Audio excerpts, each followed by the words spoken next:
Jadi yang kafir tadi yang 5 tadi. Saya ulang, dibuat di negeri yang mayoritas muslim. Yang kedua, tidak dalam kondisi darurat. Yang ketiga, penyerupaannya tadi pada hal-hal yang berkaitan dengan ciri khas tertentu orang-orang kafir, seperti pakaian-pakaian pendeta tadi yang mencari ciri khas mereka, atau pendeta yang di sinagog Yahudi dan lain sebagainya. Kemudian pakaiannya tadi bukan menjadi syiar pola mereka. Nah, itu tidak masalah. Kemudian jangan sampai ada unsur atau motif loyal karena saking ke Lionel Messi. Nah, jadi ada gaya Lionel Messi itu yang ditirunya. Orang Lionel Messi ini non muslim kan? Nah, tapi saking cintanya dia, loyalnya ke Lionel Messi ini, karena pemain bolanya hebat, muncullah loyalitas. Jadi seperti apapun dia ditiru. Bismillahirrahmanirrahim. Bapak Ibu hadirin hadirat yang dimuliakan oleh Allah Ta'ala, apa kabar semuanya Bapak-Bapak? Semoga di akhir tahun semuanya sehat, menuju 2024 juga semuanya sehat walafiat, dimudahkan dalam beramal insya Allah Ta'ala. Bapak Ibu hadirin hadirat yang dimuliakan oleh Allah Ta'ala, pada pertemuan kita di kesempatan ini, sementara kita tidak melanjutkan kajian akidah At-Tahawiyah, namun yang akan kita bahas pada momen pagi ini, karena ini adalah hari di akhir tahun 2023, yang akan kita bahas adalah tentang hadis yang menyebutkan tentang hukum tasyabuh. Tasyabuh itu apa Bapak Ibu? Artinya bila diterjemahkan ke bahasa Indonesia, tasyabuh itu adalah menyerupai. Jadi misalnya nanti malam ketika hari pergantian, jam pergantian tahun, berkumpul, merayakan, tiup trompet dan lain sebagainya. Nah, ini apakah termasuk ke dalam konteks menyerupai orang-orang di luar kita? Nah, saya yakin Bapak Ibu ya, insya Allah tak akan terlibat dengan perbuatan itu, tetapi kita ingin menjelaskan beberapa hukum agar kita paham dan bisa pula hendaknya nanti menyampaikan kepada orang-orang yang patut kita sampaikan, semacam anak, cucu barangkali ya, atau dan lain sebagainya, dalam rangka kita menyampaikan dakwah ini dan kebaikan ini di tengah masyarakat.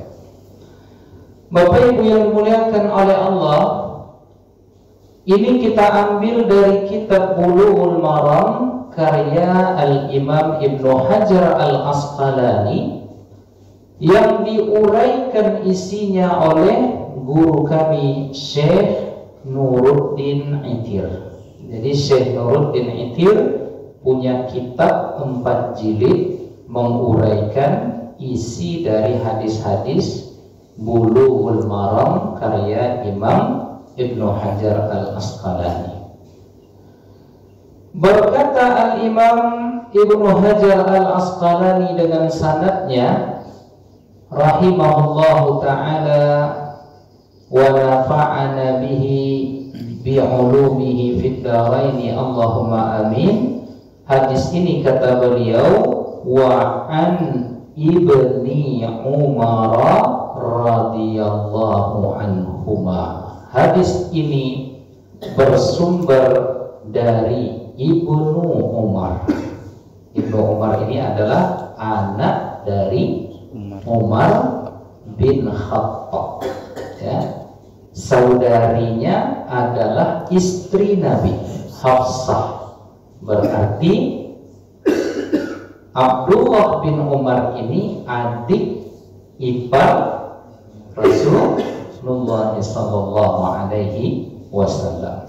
Namanya Abdullah bin Umar. Jadi Bapak Ibu, ada 4 orang Abdullah sahabat Nabi yang banyak meriwayatkan hadis Nabi. Untung simbol nyompe. Kok 3 tadi lain puluh terjemah. Kok 2 tadi lain puluh terjemahnya. Kok 1? Amin. Amin. Nih kalimat ini lagi jadi polemik nih sekarang Bapak Ibu. Katanya tidak boleh dibuat singkatan begitu. Nah kita nggak ada urusan dengan itu. Ya, untung tadi 4 ya. Aku sampai berapa gajinya tadi? Nah 4 orang sahabat. Kok amin? Rasulullah. Yang pertama namanya Abdullah bin Umar. Yang kedua namanya Abdullah bin Abbas. Yang ketiga namanya Abdullah bin Mas'ud. Yang keempat namanya Abdullah bin Amru bin As. Coba ibu-ibu sebutkan lagi. Ibnu Umar. Terkonang agak itu. Harus disebutkan barusan. Yang pertama Ibnu Umar, Abdullah bin Umar. Yang kedua Abdullah bin Mas'ud. Yang ketiga Abdullah bin Abbas. Yang keempat Abdullah bin Amru bin As. Alhamdulillah. Ingat kita semuanya, inilah 4 orang sahabat Nabi yang bernama Abdullah yang banyak meriwayatkan hadis dari Rasulullah sallallahu alaihi wasallam. Qala Ibnu Umar radhiyallahu anhu berkata, qala Rasulullah sallallahu alaihi wasallam, bersabda Rasulullah sallallahu alaihi wasallam, man tashabbaha biqaumin fahuwa minhum. Siapa yang menyerupai suatu kaum, maka dia bagian dari kaum itu. Nah, inilah yang disebut dengan tasyabuh. Tasyabuh itu menyerupai orang-orang yang di luar kita. Nah, hadis ini diriwayatkan oleh Al-Imam Abu Dawud dan sahih menurut Al-Imam Ibnu Hibban. Bapak Ibu yang dimuliakan oleh Allah, langsung kita membahas poin-poin penting dari hadis ini. Ada 6 perkara hukum seputar hadis ini. Apa yang pertama? Al-haddu 'ala tashabbuhi bis-salihin. Jadi hadis ini poin pertama yang bisa kita ambil adalah di dalam hadis ini ada arahan, terdapat semangat agar kita menyerupai orang-orang soleh. Siapa mereka? Para ulama yang mengamalkan ilmunya. Wal atqiya'il wara'in, orang-orang yang bertakwa, yang wara', yang menjaga dirinya. Wara' itu berhati-hati dengan yang tidak jelas. Innal halala bayyinun, yang halal jelas. Wal haramu bayyinun, yang haram juga jelas. Wa bainahuma mushtabihat, di antara yang halal dan yang haram tadi ada syubhat. Siapa yang wara' itu, yang menjaga dirinya, jangankan mengambil yang haram, mendekat ke syubhat pun dia tak mau. Contoh, menjelang hari H tanggal 14 Februari datang caleg, datang timnya, dikasihnya ibu pagi itu 50.000. Terima? Hah? Ya 50.000 nya bayar dong cewek. Kecuali pertanyaannya tadi 5 juta. Nah gitu ibu tuh. 5 juta lumayan juga ya bu. lama memikir menjawabnya tuh. Kalau 50.000, Bu, oi, dikasihnya 50.000 pagi itu mau? Nah, entah. Kenapa? Karena ada unsur syubhat. Ada yang mengatakan itu haram. Apa sebab? Karena masuk dalam sogok menyogok. Tapi ini ada kaji menarik Bapak Ibu. Jadi kalau ada caleg ini orang soleh, orang baik, orang hebat, orang yang pandai berilmu dia, soleh dia, ahli ibadah. Ada yang satu tidak begitu kondisinya, ada yang lain tidak begitu kondisinya dalam pandangan subjektif kita. Itu dibuat oleh para ulama rinciannya. Kalau dalam kondisi seperti itu, ya ini orang punya akan menjadi sesuatu dalam jabatan tertentu. Polanya seperti itu semua, ngasih. Kalau orang baik ini tak dikasih, dia tak memberi, dia tak dipilih. Karena tipe masyarakat kita kan tipe piti. Iya Bapak Ibu, kalau orang soleh itu degup jantungnya itu Allah. Kalau awak piti. Ya udah, coba dengan jantung Pak Imam Bapu bunyi. Kalau ini bunyinya bini. Oh naik juga deh. Semoga 2024 berubah statusnya.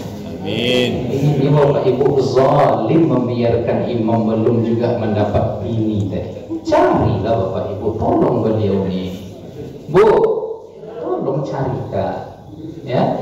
Kalau bisa yang soleha, yang cantik, yang hafal Quran, anak semata wayang, yang ayah ibunya lah sakit-sakitan.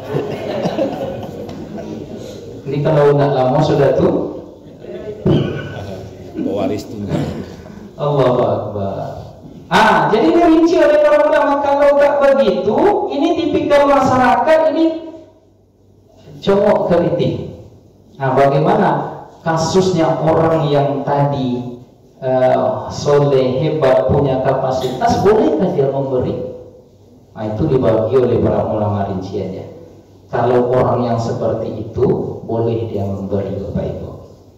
Orang yang demikian, ini disebutkan di dalam kitab Fathul Mu'in. Orang yang demikian ini dia dianggap sedekah atau sedekah. Tapi kalau orang yang tak layak, tak nampak ke masjid, tak berkualitas, tidak punya kapasitas, dikasihnya Ibu, lalu Ibu terima, itu jadinya masuk ke sogok ar-rasi wal murtashi finnar. Itu ada ancaman neraka.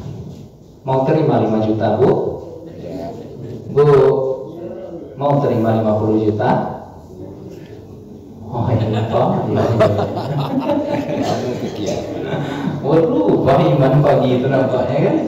Ini yang parah lagi, dapat supermi sekardus langsung berubah pilihan. Jadi pilihlah hati sesuai dengan hati nurani. Tengoklah orang itu dan dengarlah arahan para ulama yang Bapak Ibu percaya. Kan banyak pula ulama ini kan, ulama yang satu ke satu dia, ulama yang kedua dia, ulama yang ketiga.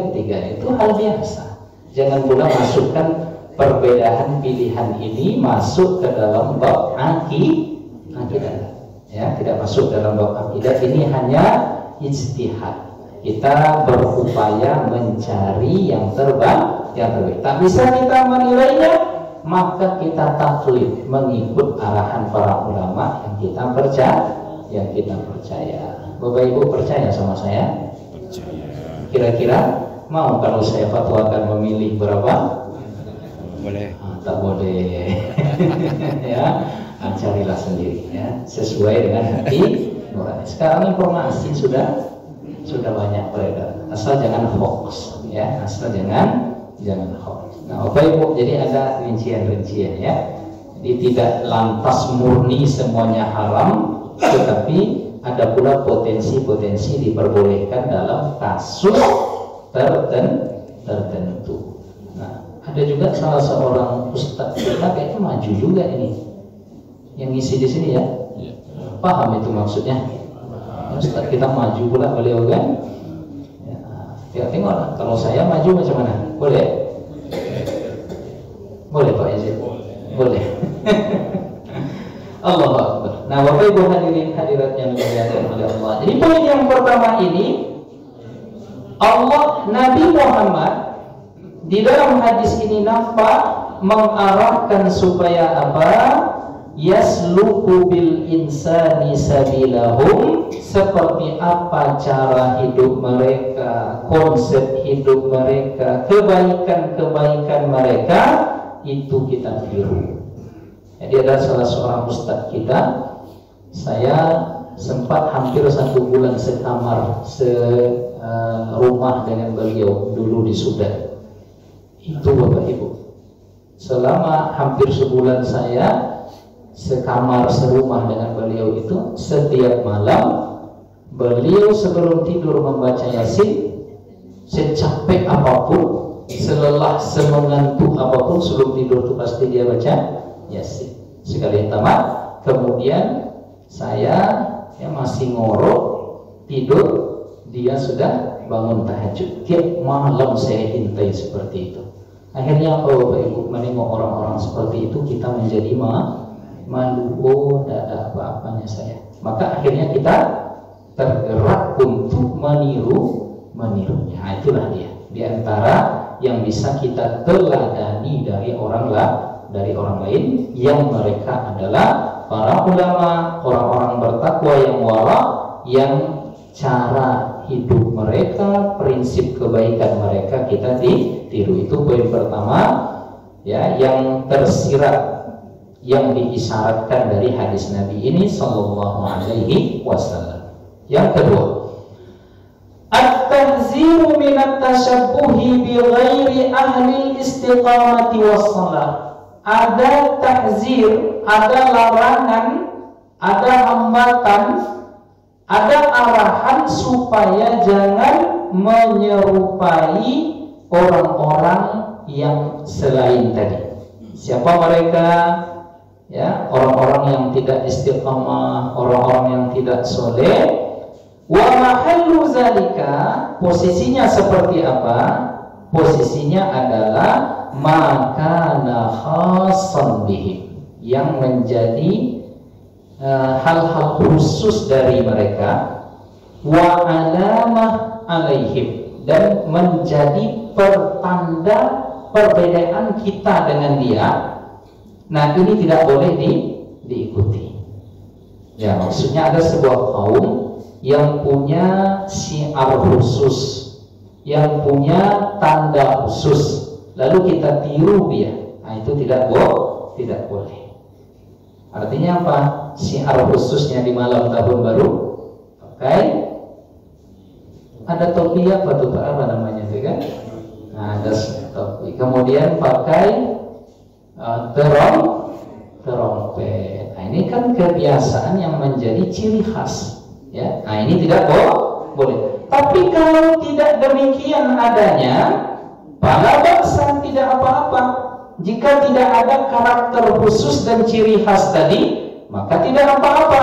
Ka'anwa'il at'imah, seperti makanan-makanan tertentu, kemudian wal malabis, dan pakaian-pakaian tertentu yang bukan menjadi ciri khas mereka. Nah, itu nggak masalah. Misalnya pizza kita makan, boleh? Boleh Bu? Sekarang. Ya menjawabnya, dia belum sarapan. Boleh nggak kita makan pizza? Boleh. Pizza itu dari mana asalnya? Itali. Dari? Italia itu kan makanan. Nah, kemudian dibawa ke sini, terjadi muncullah restoran pizza dan lain sebagainya. Bolehkah kita makan pizza? Tidak masalah, karena ini bukan, tak berhubung kait dengan ciri khas. Selama halal tidak masalah. Sekarang lagi di boikot, Ustaz. Sekarang di boikot. Iya, Ustaz. Ayo boikot, ya maksudnya sebelum di boikot. Ya, ya memang kalau di boikot nggak usah dulu ya. Tapi di masa normal itu itu boleh, tak masalah. Apalagi boleh makan rendang, Pak? Boleh. Boleh. Ini syarat nih Pak Yazid supaya sarapan paginya lontong plus rendang. Ini lontong ical aja tiap-tiap apa saya dengar. Oke, dulu.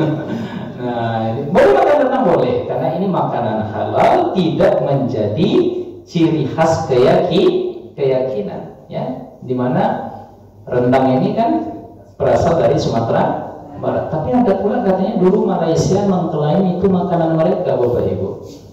Ya, mengklaim seperti itu. Nah, asam bode batin boleh? Boleh. Asam bode bau? Enggak masalah. Ada itu di Lombok? Tak ada.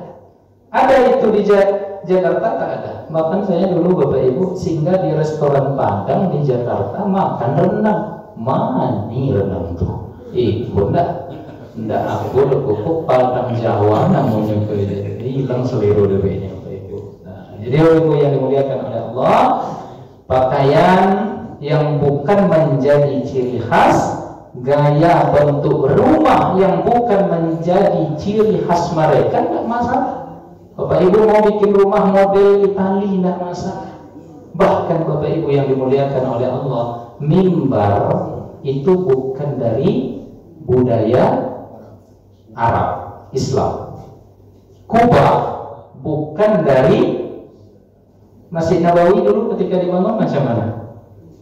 Kubah yang tidak pakai kubah, menara tidak pakai menara. Dari mana datangnya itu? Datangnya itu sebagai disebabkan adanya infiltrasi budaya satu dengan yang lain, selama tidak bertentangan dengan bab akidah, tidak ada unsur ibadah, maka tidak masalah.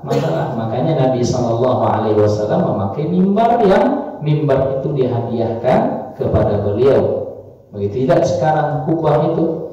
Coba tengok nanti Bapak Ibu di Inggris ada gereja yang juga pakai kubah. Tapi sudah terjadi percampuran budaya. Kubah tidak lagi menjadi ciri khas tertentu, bahkan cenderung sekarang kubah itu menjadi ciri khas masjid. Maka tidak apa-apa karena tidak ada khususiyah di sana. Jadi artinya Islam ya menerima hal-hal yang berkaitan dengan budaya yang tidak ada unsur di sana khususiyah, hal yang menjadi karakteristik dan ciri khas mereka. Jadi tidak masalah. Nah, Bapak Ibu yang dimuliakan oleh Allah, poin yang kedua. Poin yang ketiga, yukrah, dimakruhkan bertasyabuh menyerupai ahli bid'ah. Nah, ini perlu diperhatikan, perlu ditegaskan. Ahli bid'ah itu apa maksudnya? Ahli bid'ah ini adalah orang-orang yang akidah mereka tidak seperti akidah salaf yang diajarkan oleh Nabi Muhammad SAW. Nah, maka orang-orang ahli bid'ah ini pada bab akidah seperti Mu'tazilah, seperti Jahmiyah, ini nama kelompok Bapak Ibu ya, nama sekte dalam Islam ya. Apalagi Syiah ya, ini apalagi Syiah yang ekstrim yang mengatakan bahwa wahyu itu sebenarnya turunnya ke Ali bin Abi Thalib ya, tapi malaikat Jibrilnya salah alamat waktu itu ya, harusnya ke Ali rupanya ke Nabi. Nah, ini kan bid'ah ini ya, keyakinan seperti ini. Nah, ini ahli bid'ah dalam bab ibadah, mereka menambah-nambah, membuat ibadah yang tak sesuai dengan standar Islam seperti yang diatur oleh Allah dan Rasulnya. Ini bid'ah ini. Misalnya apa? Misalnya perkara-perkara yang memang nyeleneh di kajian-kajian di pembahasan itu. Misalnya dianggapnya itu sebagai ibadah. Contoh, dianggapnya sebagai ibadah.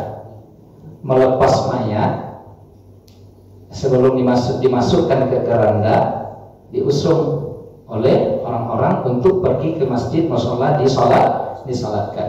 Di sebagian tempat ada yang membuat dan punya keyakinan berkeliling di bawahnya. Ada nggak terjadi ini, Pak? Ya, masuk dia ke sini lagi, ke sini lagi. Itu setelah kita konfirmasi apa? Itu dalam rangka ada keyakinan kalau kita buat begitu cepat nanti kita lupa dengan orang yang meninggal ini. Jadi tidak terjadi apa namanya, kalau kita ditinggal orang yang tersayang itu rasanya apa, Bapak Ibu?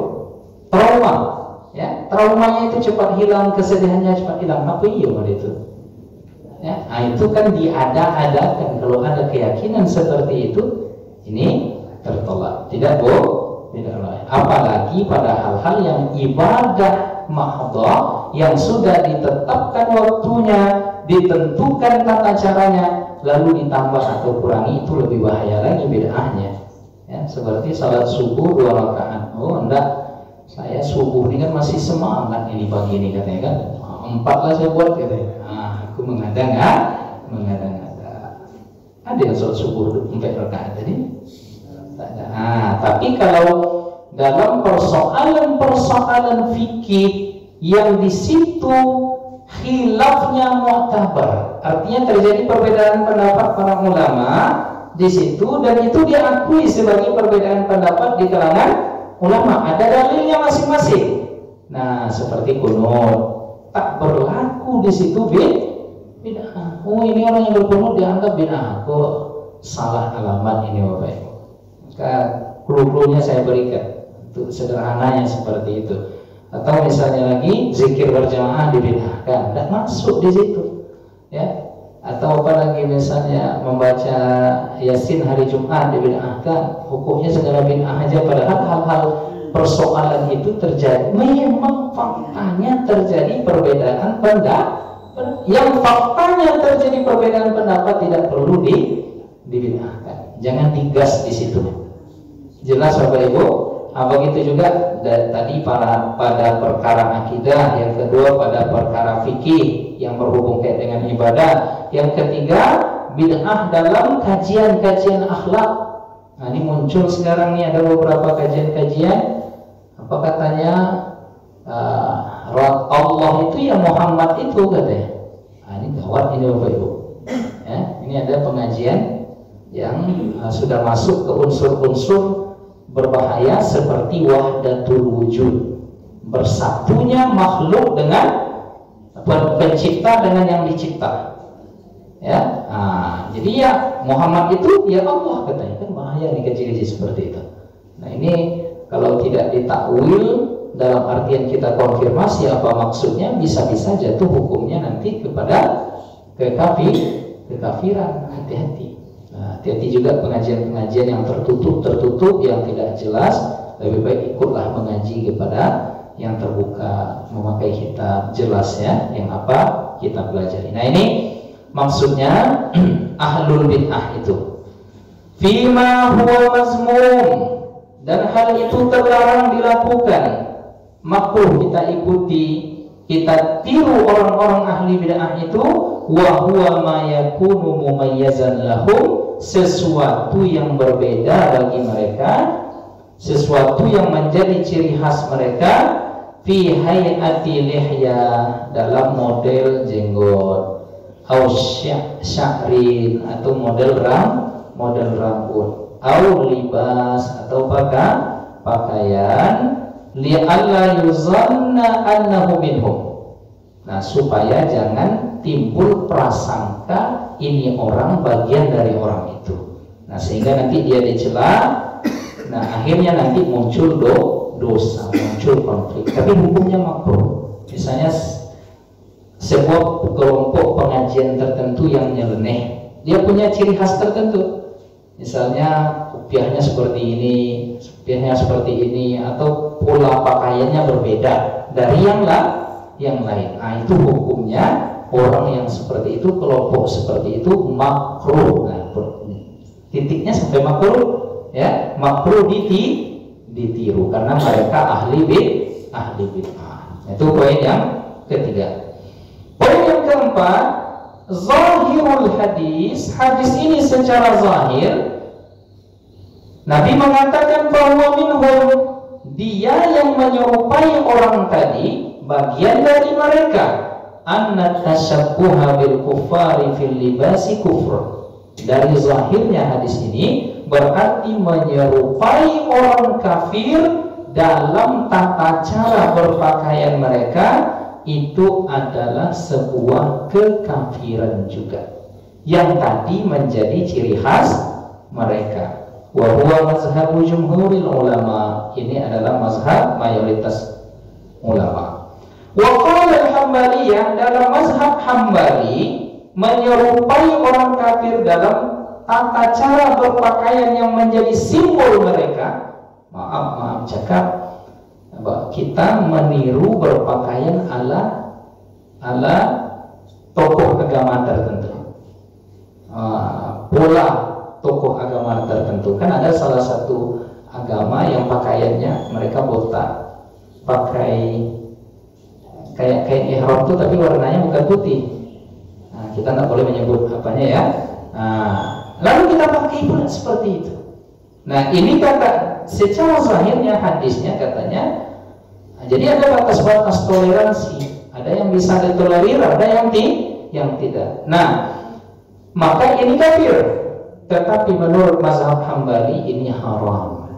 Nah, lalu wastaratal jumhur, kekafirannya tadi disyaratkan oleh mayoritas ulama ada setidaknya 4 syarat. Jadi syarat dan ketentuan berlaku. Jadi yang jadi kafir itu ada 4 syarat. Yang pertama, ayat adahu fi biladil Islam.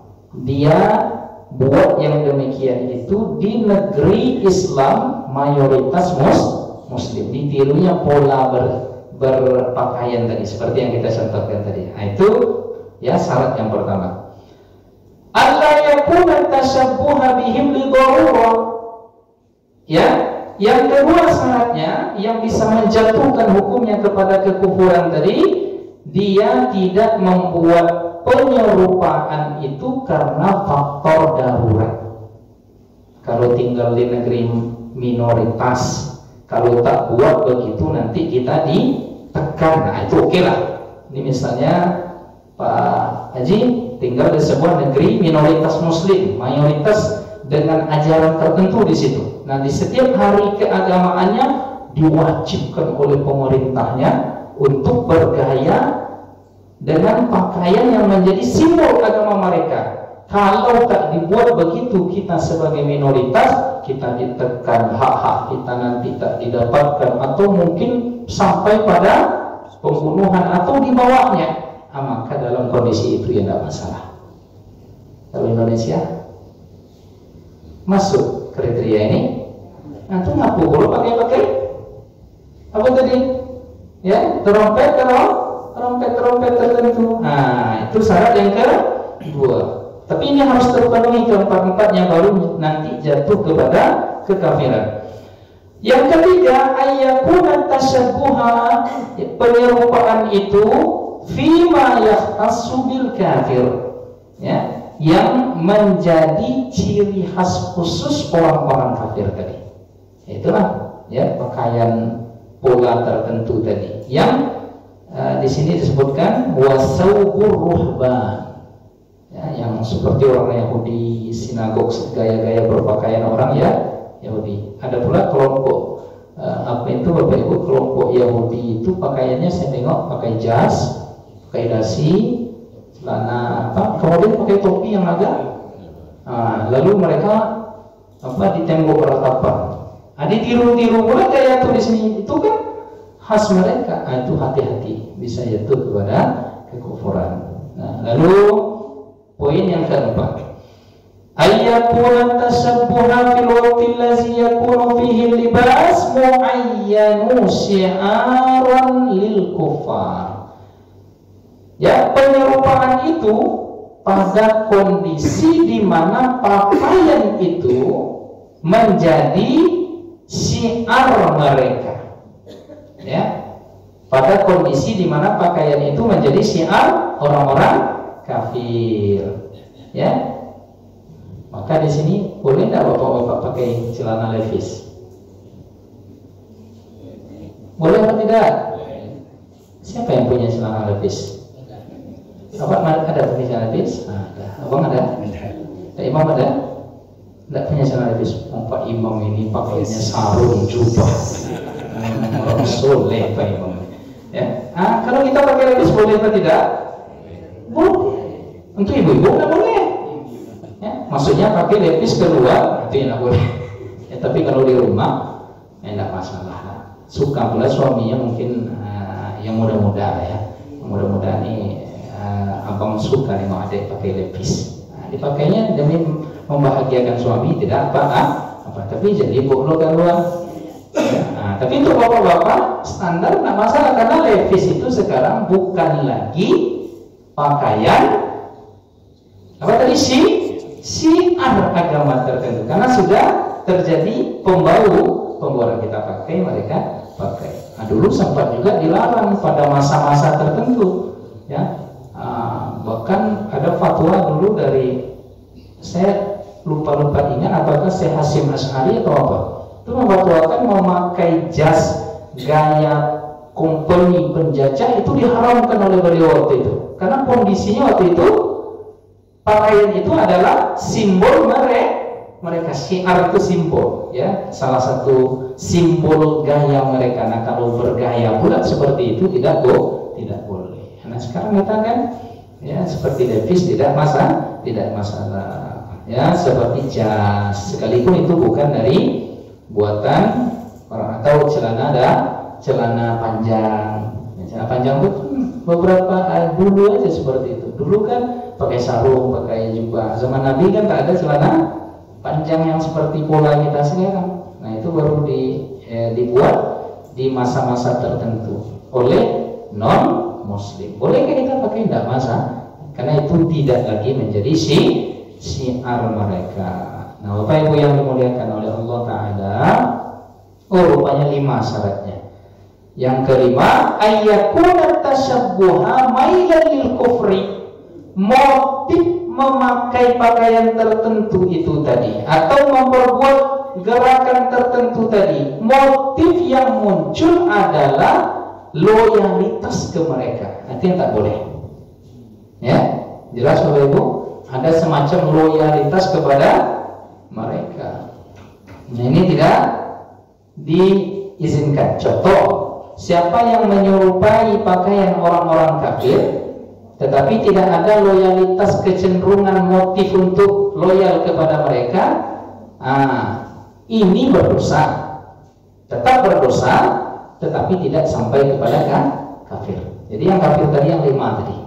Kita ulang, dibuat di negeri yang mayoritas Muslim. Yang kedua, tidak dalam kondisi darurat. Yang ketiga, penyerupaannya tadi pada hal-hal yang berkaitan dengan ciri khas tertentu orang-orang kafir seperti pakaian-pakaian pendeta tadi yang mencari ciri khas mereka atau pendeta yang di sinagog Yahudi dan lain sebagainya. Kemudian pakaiannya tadi bukan menjadi syiar pola mereka. Nah itu tidak masalah. Kemudian jangan sampai ada unsur atau motif loyal karena saking ke Lionel Messi. Jadi ada gaya Lionel Messi itu yang ditirunya. Orang Lionel Messi ini non-Muslim kan? Tapi saking cintanya dia, loyalnya ke Lionel Messi ini, karena pemain bolanya hebat, muncullah loyalitas. Jadi seperti apapun dia ditiru. Ini penyakit anak muda sekarang, K-pop Korea misalnya, gaya rambut, nengok drama Korea nampak gaya rambut, gaya berpakaian, ya. Yang itu kita tiru dalam rangka ada loyalitas ke mereka. Nah itu tidak dibenarkan. Tetapi kalau sekedar meniru gaya berpakaian, ya, tetapi tidak ada unsur loyalitas, itu tetap juga berdosa tapi tak sampai kepada kekafiran. Yang kekafiran itu yang tadi ada loyalitas. Nah, ini tidak boleh. Karena sekarang kan Bapak Ibu parahnya anak-anak muda kita sekarang, Allah jaga anak keturunan kita hendaknya dari keburukan-keburukan, kan ini tidak tanggung-tanggung. Ya, di kamarnya ada poster bola Lionel Messi, Ronaldo di setiap sudut. Ya, sampai ke pakaian juga gaya Ronaldo misalnya, gitu kan? Nah, kan kehilangan teladan. Orang yang seperti ini kehilangan teladan. Nah, jangankan itu Bapak Ibu, agaknya anak cucu kita hari ini lebih kenal Upin dan Ipin daripada Hasan dan Husain. Iya nggak Bu? Siapa nama kawan Upin Ipin itu yang suku Manggale itu? 2 seringgit. Siapa Bu? Mahir. Siapa nama kawan Upin Ipin yang keturunan India yang berpantun tuh? Jarji. Nah, siapa nama kawan Upin Ipin yang dari Cina tuh? Yang orang Cina? Meme. Oh. Yang dari Indonesia siapa? Susanti. Siapa nama adiknya Husain itu Bang? Hasan, Husain, ada satu lagi laki-laki, siapa namanya? Maka Meme tahu, Susanti tahu, Mail tahu, Jarjit tahu, ada yang bencong di situ. Abang? Ustaz tahu juga. Abang Saleh. Nah, tapi siapa nama adik Husain? Hasan, Husain, ada satu lagi laki-laki. Nah, dia dapat siapa? Siapa yang dapat saya traktir lontong begini? Nggak tahu ya Allah. Atau siapa yang dapat saya bawa umroh 15 Februari? Muhammad. Nah, ya saya yang bayarkan. Siapa yang dapat? Serius siapa Ibu?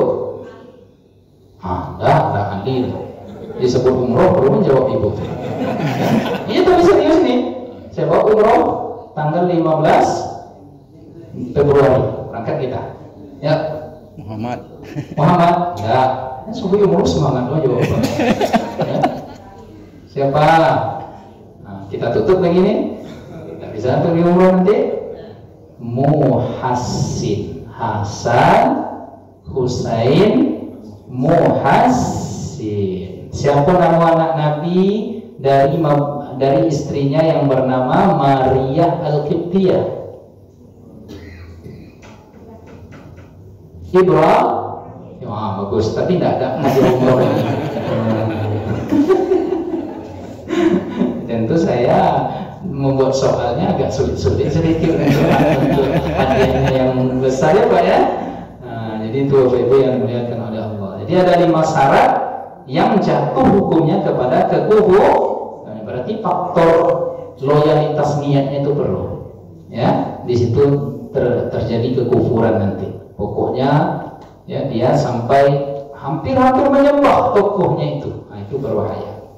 Nah, jadi kalau tidak yang memenuhi 5 unsur ini berarti tidak kafir tetapi berdosa. Ya sudah, kita ikut yang sederhana aja. Ya. Kemudian yang kelima, penyerupaan dalam perkara-perkara kehidupan yang sudah menjadi tradisi bersama itu tidak menjadi larangan. Ya. Misalnya malam nanti kebetulan karena besok pagi libur datang family ke rumah, ya momen-momen liburan pulang ke Sumber misalnya, sampai di sana atau orang Sumber nengok keluarganya sih karena momennya liburan tahun baru, dalam tanda kutip mereka malam itu merayakannya dalam tanda kutip ya, merayakan kebersamaannya itu ganti tahun besok pagi bakar ayam dia, boleh apa tidak? Bakar ayam biasa sama makan bersengkrama, boleh atau tidak? Udah itu udah masuk soal kehidupan yang sudah menjadi budaya bersama, itu tidak kafir Bapak Ibu. Tapi unsur dosanya ada jika bakar ayam, sambil bakar ayam di luar rumah hidupkan pula musik. Ya, berdisco dia malam tuh. Kemudian bergadang dia sampai pagi. Itu sudahlah begadang mengandung unsur dosa, merusak kesehatan badan. Yang kedua mengganggu tetangga. Di situ unsur dosanya. Jelas? Jangan nampak orang bakar ayam masuk kafir tuh. Ayo kaji mereka. Pernah kita mengajarkan begitu. Sekedar bakar ayam, anak-anak muda misalnya gitu kan, jumpa besok libur kita bakar ayam. Ya kan, sekedar makan dia sampai jam 12 misalnya. Nanti tidur dia lagi, tidak masalah. Tidak. Tapi kalau dirayakan dengan cara yang seperti tadi, ya maka ada potensi munculnya dosa. Jadi ingat saja anak-anak, menantu, cucu-cucu bapak ibu misalnya. Kalau sekadar dia yang seperti kita sebutkan tadi tidak masalah. Atau demi mengelakkan anak muda ini keluar keluyuran kemana, dibuat acara mabit misalnya di masjid oleh remaja masjid, ya, dibuat pengajian. Nah itu juga nggak masalah, ya. Jangan dikhususkan buat pengajian. Sama juga dengan kita khususkan hari Minggu kajian akidah tahawiyah misalnya, ya, kajian Syama'il Muhammadiyah. Hari Minggu itu hari siapa? Hari beribadahnya umat tertentu. Kalau itulah logikanya tentu tidak boleh, karena ini hari ibadah umat tertentu. Kalau itu logikanya, kan logikanya tidak seperti itu. Ya, kita kapanpun kita membuat kajian tidak masalah. Apalagi ada motif-motif, misalnya dibuat muhasabah akhir tahun, itu bagus. Jadi diundang Ustaz Tabligh Akbar muhasabah akhir tahun, itu juga tidak masalah. Karena ada sekarang Bapak Ibu katanya tidak boleh buat kajian, kita sepikan malam tahun baru. Loh, justru dengan menyepikan itu bukannya mirip dengan hari raya? Kan kembali balik otaknya Bapak Ibu. Iya kan?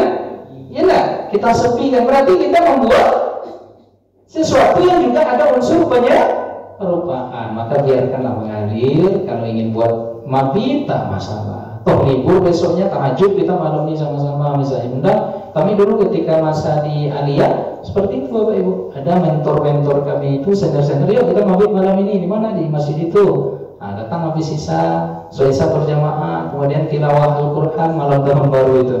Ya, orang pada sibuk karaoke di jam gadang waktu itu. Kan ada tuh perayaannya tuh di jam gadang, di trompet tuh step. Siapa orang Bukit Tinggi di sini? Ada orang Bukit Tinggi apa orang mah? Orang Pekumbuasan. Sekarang orang ya, istri saya orang Bukit Tinggi, makanya pasti saya bahasa Minang Bapak Ibu. Siapa yang ingin adu bahasa Minang dengan saya, yuk. Sekolahnya di sana juga dulu, ya, di Padang Panjang. Nah, ini kita buat acara, jadi mengelakkan, ya. Mana tahu ada 2-3 orang yang tertarik untuk itu. Yang tadi dia punya niat untuk meraya-rayakan itu di jam gadang, akhirnya kita buat di masjid yang tak jauh dari situ. Nah, ini untuk mencari solusi, jalan keluar. Kemudian yang terakhir, Bapak Ibu yang dimuliakan oleh Allah, prinsipnya. Dari seluruh keterangan yang kita sampaikan, hasil dari penalaran terhadap hadis tadi, prinsipnya yang terakhir adalah luzum istiqlal sahsiyatil muslim. Kita mesti menunjukkan kemerdekaan identitas kita sebagai seorang muslim.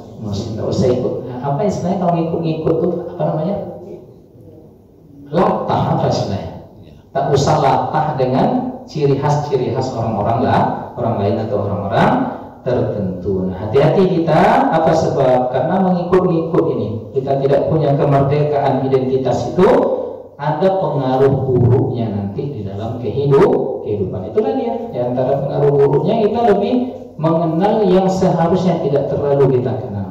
Ya, kalau Upin-Ipin yang ditahu oleh anak-anak kita sekarang kan, tidak tahu oleh anak cucu kita tentang siapa anak Nabi, bagaimana Nabi, siapa Hamzah, siapa Khalid bin Walid.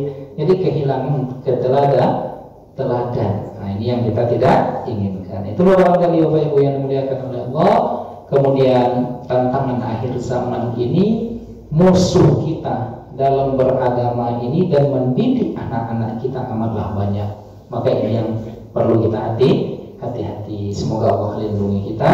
Semakin baik kita, insya Allah hendaknya di tahun yang akan datang. Lalu yang terakhir masuk kita ke persoalan hukum. Bolehkah mengucapkan ucapan selamat tahun baru? Selamat tahun baru ya Pak. Semoga Bapak di tahun 2022 ini semuanya bertambah, ya, ilmu bertambah, amal bertambah, kekayaan bertambah untuk infak, sedekah dan wakaf. Kok bini pun nak bertambah juga, gitu kan? Berani Pak? Ya, mau takut. Jangan-jangan ibu ada di situ. Enggak. Berani nama Pak Imam? Berani. Satu aja berani lu deh. Semua berani. Demikian kaji kita Bapak Ibu yang muliakan oleh Allah. Sebelum kita tutup, barangkali ada 1-2 pertanyaan, kami silakan.